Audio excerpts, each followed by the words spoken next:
Amr ibn Maymoun rapporte, les compagnons de Mohammed sallallahu alayhi wa sallam étaient les plus prompts à rompre le jeûne et ceux qui retardaient le plus à prendre le dernier repas de la nuit, c'est-à-dire al-sahur.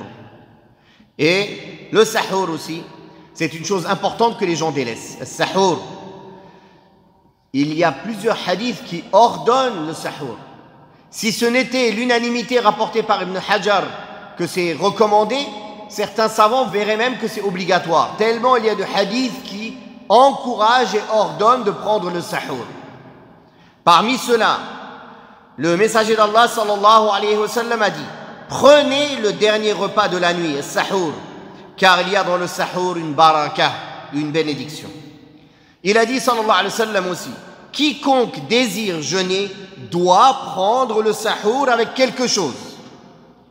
Il a dit sallallahu alayhi wa sallam: la différence entre notre jeûne et celui des gens du livre est le dernier repas de la nuit, le sahur. Et il a dit, en parlant du sahur: venez au repas béni.